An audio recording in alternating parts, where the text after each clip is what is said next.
E a gente vai fazer um estudo da Paraxá. Um estudo, gente, é uma parte daquilo que é necessário a gente fazer, tá? A Bíblia existe, né? Todos os livros da Bíblia existem para nos mostrarem quem é Deus, o que ele pensa, o que ele sente, como ele age e como ele reage. Toda a Bíblia existe para isso, e mais especificamente, os 5 livros de Moisés são muito claros naquilo que Deus sente, naquilo que Deus tem, como aquilo que é certo, como aquilo que é errado. Só que estudar a Bíblia não pode nunca ser, eu sempre tento repetir isso, nunca pode ser um processo intelectual. Não é como a gente lê a biografia. Olha, vamos ler a biografia de Deus. Quem é Deus? O que ele pensa? O que ele sente? Yeshua andou com seus discípulos pelo período que ele esteve aqui na Terra, né? Aquilo que os discípulos viram, presenciaram, aprenderam, é muito mais do que qualquer livro consegue entregar. Yeshua não está mais aqui conosco, pessoalmente, como pessoa, mas ele deixou o Espírito Santo conosco. Então, estudar a Bíblia, gente, estudar a biografia de Deus, é andar junto com o Espírito Santo que traz revelação. E Yeshua revelou tudo para os apóstolos que andaram com ele. Não só para aqueles 12, mas como os demais que também chegaram, se aproximaram dele. Nós temos o Espírito Santo que nos conduz. Então, qualquer estudo bíblico, sem a direção do Espírito Santo, sem a revelação do Espírito Santo, é apenas um processo intelectual. Tá? É como apenas ler a biografia de uma figura importante. Então, se eu quiser ler a biografia do Martin Luther King, eu vou conhecer a vida dele, mas as pessoas que viveram com ele e passaram por tudo aquilo que ele passou, conheceram coisas a respeito dele que nós nunca podemos conhecer lendo um livro. Com Deus é a mesma coisa. Ler a Bíblia traz um conhecimento intelectual. A revelação do Espírito Santo escreve aquilo, transforma. A revelação do Espírito Santo muda as nossas vidas, muda o nosso relacionamento com Deus e muda o nosso relacionamento com o próximo.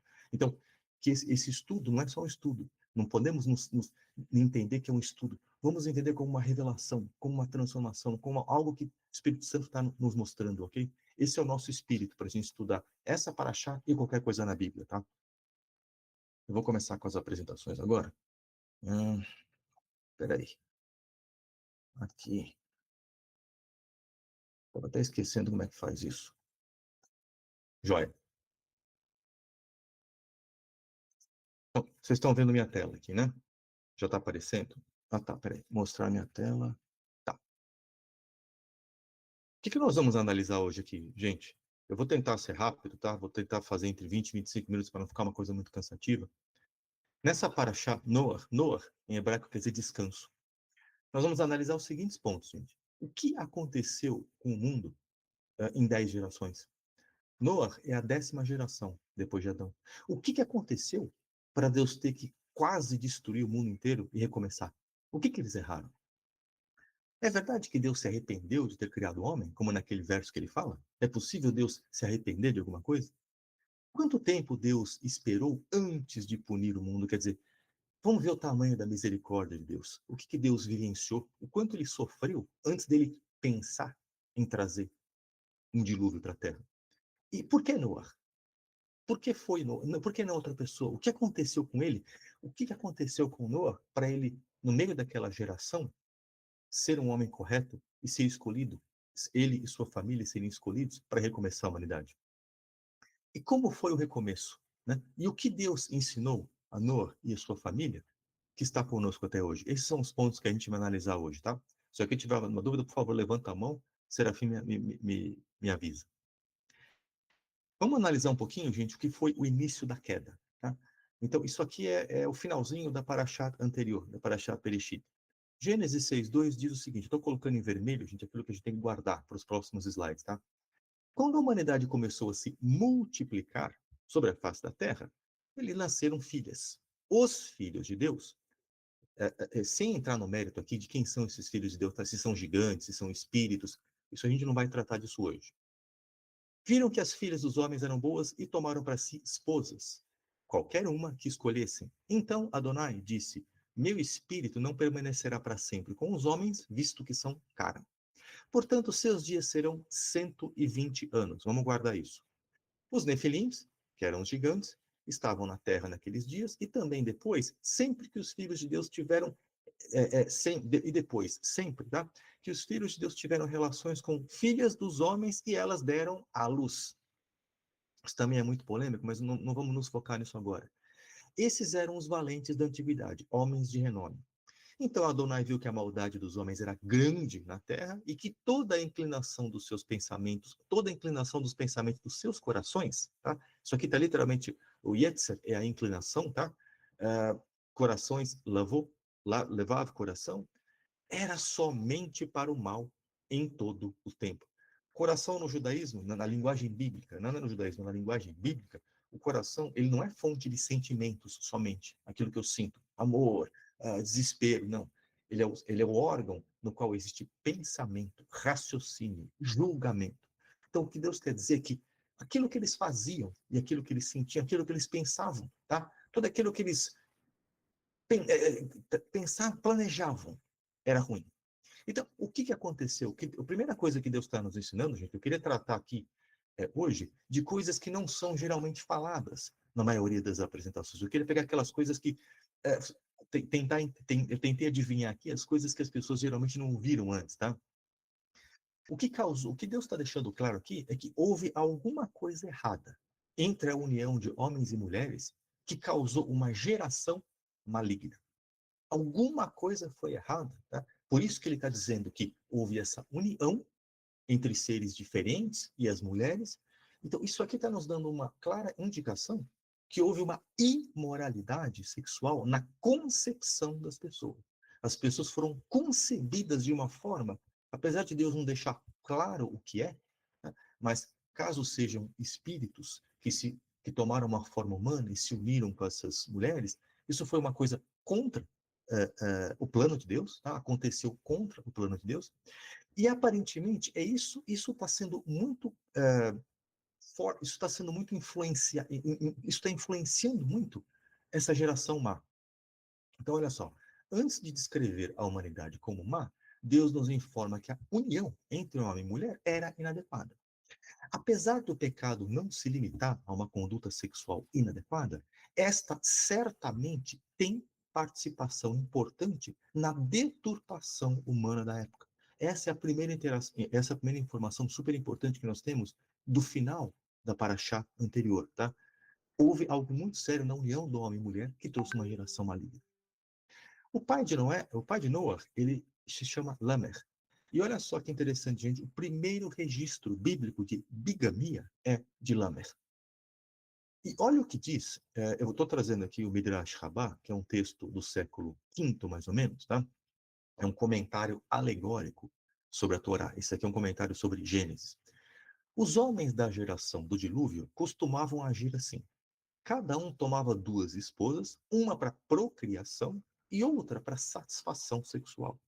A primeira permanecia como viúva por toda a vida, enquanto a segunda recebia uma poção de raízes para beber para que não pudesse dar à luz. Olha que coisa maligna.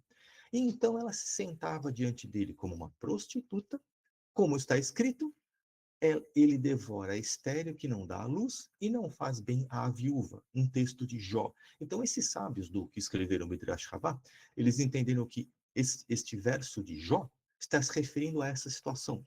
O livro de Jó, ele foi o primeiro livro escrito da Bíblia, tá? Jó viveu em alguma época entre Abraão e Egito, e a ida de Israel para o Egito, tá?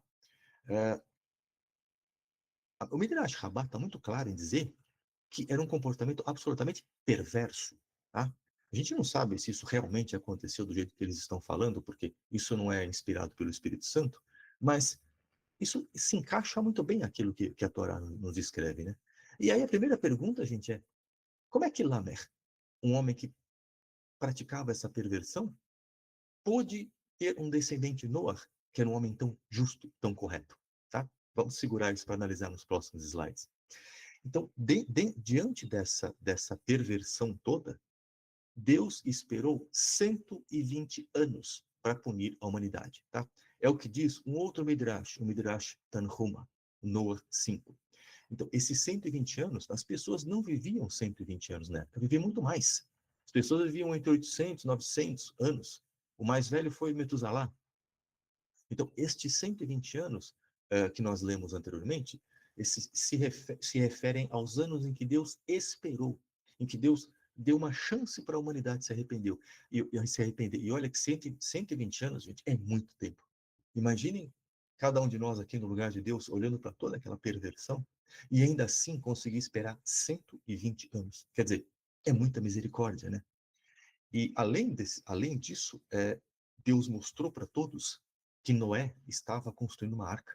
Quer dizer, ele teve uma pessoa para quem ele deu uma revelação e uma, uma, uma, uma indicação clara de que aquilo teria um fim. E eles tiveram tanto tempo para pensar, tanto tempo para se arrepender, e nada aconteceu. Gênesis 6:6. Deus se arrependeu, gente? É verdade que Deus pode se arrepender de alguma coisa? Então, Gênesis 6:6 diz o seguinte: o Senhor se arrependeu, tá? Yanaham, o verbo, se arrepender, na voz passiva, de ter criado o homem na terra e ficou triste em seu coração. Bom, isso aparentemente, gente, é contrário àquilo que diz Números 23:9. Deus não é um homem para que minta, nem é homem para que se arrependa. O mesmo verbo, tá? Uh, o verbo é usado em ambos os versos. Lá em Gênesis 6:6, ele é usado na forma passiva, que é o nifal, e uh, em Números, ele é usado no modo hitpael, que é o modo contínuo. Quer dizer, ele diz o seguinte: Deus não é homem para que se arrependa continuamente. Quer dizer, ele nunca se arrepende. Ele nunca vai praticar arrependimento, porque Deus não pode se arrepender de nada. O que acontece aqui, gente? Deus está se comunicando através de uma linguagem humana. Ele se permitiu sentir. Então, por isso que esse verbo arrepender está na voz passiva. Ele se permitiu sentir o que nós, humanos, conhecemos como arrependimento. É só para a gente entender a tristeza que existiu no coração dele. Mas ele não se arrependeu de nada. Deus sabe do futuro. A Bíblia nos ensina coisas que vão acontecer no futuro. Deus não é um mero espectador. Quando a Bíblia diz que coisas acontecerão no futuro, não é porque Deus simplesmente vai ficar parado assistindo. Deus determina o que vai acontecer no futuro. Da mesma forma como ele determinou que uma pessoa, uma família iria salvar a humanidade, Deus determina aquilo que vai seguir no futuro. Ele dá o livre-arbítrio para as pessoas? Sim, mas o livre-arbítrio é dado dentro do plano dele. O plano dele vai ser cumprido, mesmo com as pessoas tendo cada um de nós tendo livre-arbítrio, o plano dele vai ser cumprido. Em certas ocasiões, ele vai fazer certas coisas acontecer. Deus não é um espectador, ele é o controlador daquilo que acontece, tá? Então, em meio a uma realidade de desobediência, Noé surgiu como um homem justo. Pergunta: foi Noé que escolheu Deus ou Deus escolheu se apresentar a Noé? Noé foi escolhido por Deus para salvar a humanidade? Certo. Vamos analisar um pouquinho isso, gente. Será que Deus estava no meio daquela imoralidade toda, no meio daquela desobediência toda? Será que ele estava simplesmente esperando um homem justo aparecer? Poxa, eu vou dar 120 anos aqui, né? Mas e se não aparecer homem justo nenhum? Não, ele não estava esperando um homem justo, ele decidiu tornar um homem justo. Ele decidiu chamar Noé e se apresentar a ele. Noé, ele respondeu afirmativamente. Ele teve o livre-arbítrio de responder? Teve. Se não fosse Noé, teria sido outra pessoa.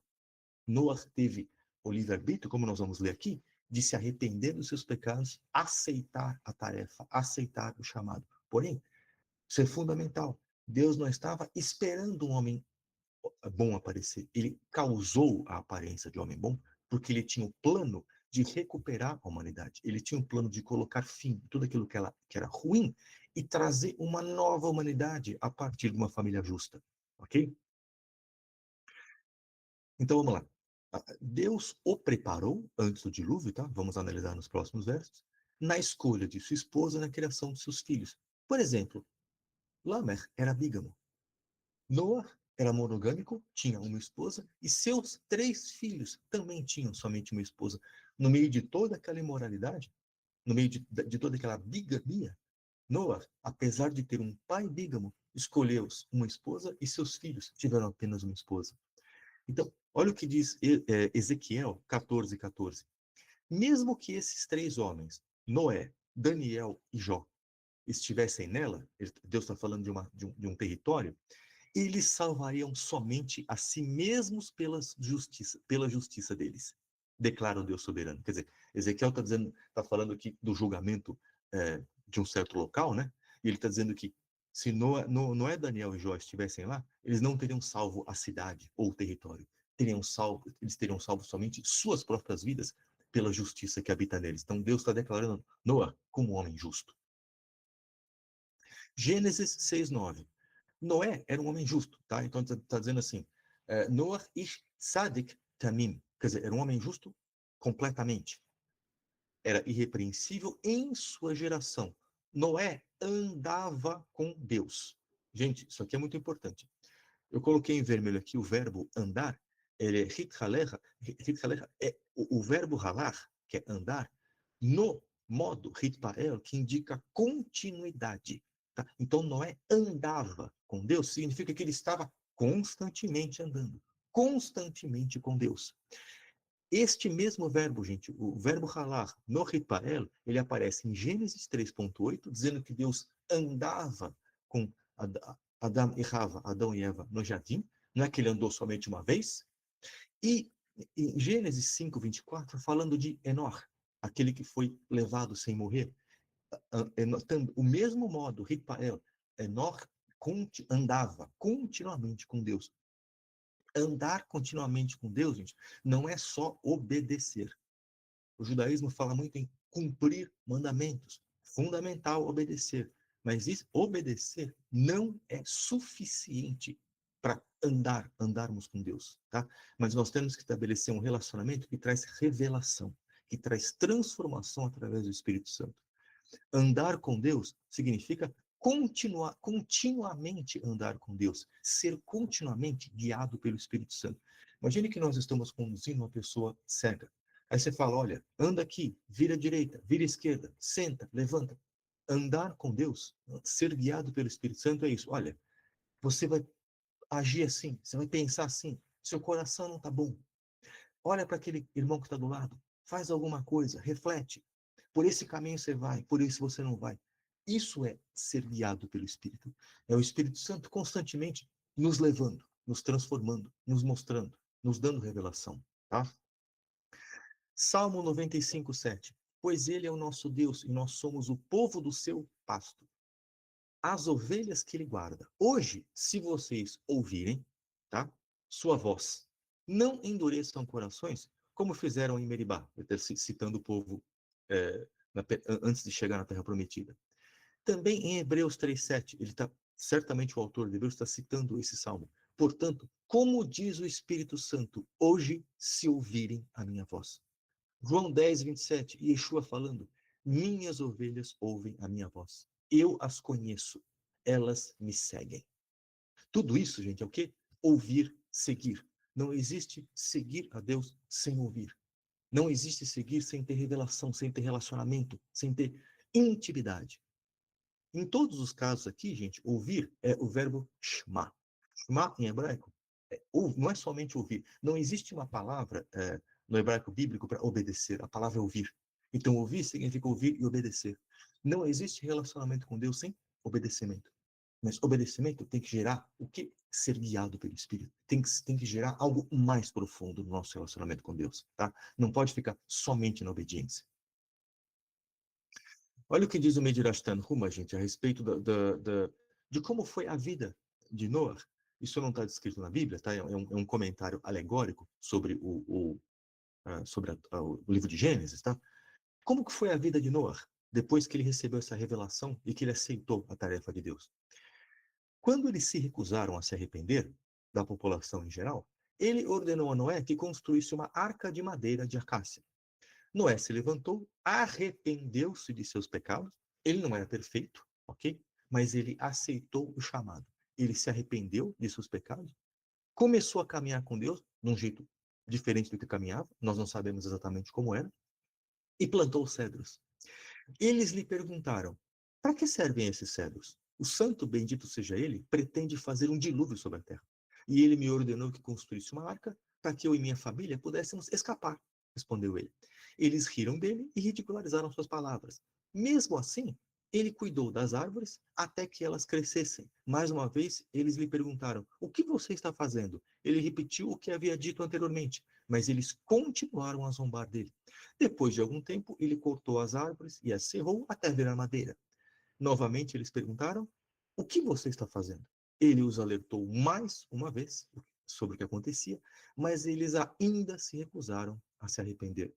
Então, o Midrash não descreve Noah como um pregador, aquele que vai na praça pública e exorta e traz as pessoas e dá um discurso bonito, mas como um homem obediente e tem coragem de falar a verdade que o próprio Deus revelou a ele. Então, Noé foi um homem de muita fé, porque ele teve que criar as árvores ainda. Ele criou as árvores, ele esperou as árvores crescerem. Quer dizer, ele acreditou sim que Deus iria trazer um dilúvio, mesmo sem saber quando.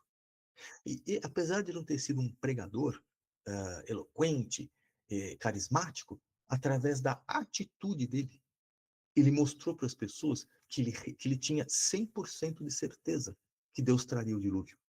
Apesar de ele não ter convencido ninguém, as pessoas tiveram a chance de olhar o que? As atitudes, o testemunho dele. E ainda assim decidiram não mudar. E aí, gente, vem depois uma parte muito interessante. Depois do dilúvio, vem uma parte muito interessante. Por que cargas d'água? Deus revelou a Noé animais puros e impuros. Então, na verdade, essa revelação de animais puros e impuros não foi dada a Noé. Já tinha sido dada lá na geração de Adão. Em Gênesis 4.4, né, quando Abel e Caim trouxeram os seus sacrifícios, a linguagem bíblica aqui é exatamente a mesma linguagem da Torá. Abel, por sua vez, trouxe as melhores primícias. As duas palavras em vermelho, gente, o Behorot, são as primícias, e Heler é a gordura, que na palavra em hebraico quer dizer o melhor também, tá? Não só para é aquela a parte da gordura do animal, quando ele é queimado no sacrifício, essa palavra também é usada para aquilo que é melhor, aquilo que tem melhor qualidade. O hebraico bíblico tem palavras que são usadas em vários sentidos. Essa é a mesma linguagem usada lá em Levíticos. E a mesma coisa para Caim. Ele ofereceu minha, que é uma oferta de cereais. Essa revelação a respeito de animais puros e impuros já tinha sido dada lá atrás. Não foi dada pela primeira vez a Noé. Já tinha sido dada lá atrás para Adão. Olha o que diz o Midrash Rabbah. Números, tá? Dessa vez o comentário sobre números. Adão sacrificava com roupas especiais, que foram passadas para Set, para Metusalém e para Noah. Isso aqui, gente, é um comentário alegórico. Nós não sabemos se é verdade, mas o que isso nos diz? Que muitos mandamentos da Torá já tinham sido revelados às pessoas. Já tinham sido revelados para o primeiro ser humano que existiu. Então, olha só, o que a gente pode concluir disso? A Torá foi revelada parcialmente desde a criação do homem, né, até a sua entrega perante o Monte Sinai. Então, a revelação foi parcial desde a época de Adão, e a revelação foi, em relação aos mandamentos, a revelação foi inteira perante o Monte Sinai. Ainda estamos em processo de conhecer a Torá, que só esse processo tal só será completado com a segunda vinda de Yeshua, que ensinará a Torá de Jerusalém, como dizem Isaías e Mica, né? Que mitzion tetze Torá, v'davar Hashem Yerushalayim, quer dizer, a Torá será ensinada de Sião e a palavra de Deus de Jerusalém. Quem vai fazer isso? O próprio Yeshua. Tá? Isso está descrito identicamente em Isaías e em Miqueias, Mica. E todos os mistérios serão explanados. Somente com o retorno do Mashiach, todos os mistérios da Torá serão explanados. Por enquanto, a gente está tendo uma revelação crescente, tá? Crescente. Quanto mais contato com o Espírito Santo, mais revelação a gente tem. Para terminar, gente, o que são essas 7 leis de Noé? Eu estou saindo um pouco aqui da Bíblia, tá? Porque isso é coisa que a gente escuta no judaísmo moderno. Os gentios, eles... A única coisa que Deus requer deles é que eles sigam as 7 leis de Noé. A Torá é para nós, judeus. Eles têm que se contentar com as 7 leis de Noé. É bíblico isso? Não. Nós vamos entender por quê. O judaísmo moderno entende, né, que existem 7 leis dadas a Noé, que contém tudo o que um gentio deve observar. Essa ideia aparece pela primeira vez no Tosefta. está escrito por volta do ano 300 CE. Eu estou usando Common Era, que é a linguagem internacional, depois de Cristo, tá? A qual contém adições ao Mishnah. Então, o Mishnah é a Torá oral, que foi escrita por volta do ano 200, e o Tosefta são adições ao Mishnah, que a Tosefta foi compilada mais ou menos no ano 300.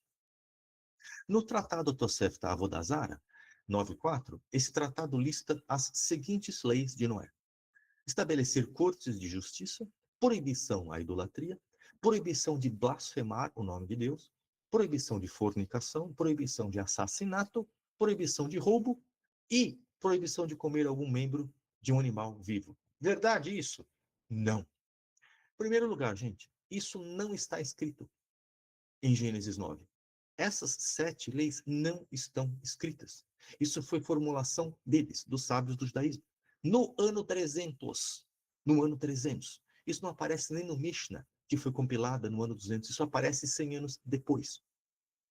Além disso, tá? Além dessas 7 leis não aparecerem em Gênesis 9, e em diferentes partes da literatura judaica, eles falam de diferentes mandamentos. Então, por exemplo, o Talmud da Babilônia, Sanhedrin, tá? Por volta do ano 500, fala da proibição de castração.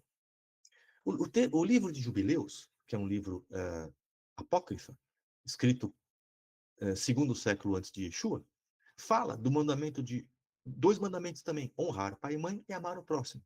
E aí, mais esquisito que tudo, o Talmud, Tratado Hulim, fala em 30 mandamentos. Então, infelizmente, essas 7 leis de Noah, que o judeu moderno fala que tudo que o gentil tem que cumprir, é uma forma de manter a Torá como posse somente dos judeus, excluindo o resto da humanidade. Então, não importa que a nação de Israel, que estava perante o Monte Sinai, era composta por judeus e gentios. Havia uma multidão de gentios que saíram do Egito e, junto com os judeus, fisicamente falando, formaram a nação de Israel perante o Monte Sinai e recebeu a Torá. Todos receberam a Torá da mesma forma. Toda essa população gentílica foi enxertada nas tribos, nós não sabemos como, mas foram. Todos eles receberam o mesmo mandamento. Então, Deus fala em várias ocasiões lá: as leis valem para o natural e para o estrangeiro da mesma forma. A mesma lei vale para o natural e vale para o estrangeiro. Por quê? Porque eles poderiam pensar, falar: peraí, você veio do Egito, você não é judeu, você não é descendente de Abraham, Isaac e Yaakov. Então, para você isso não serve. Deus falou: não, senhor.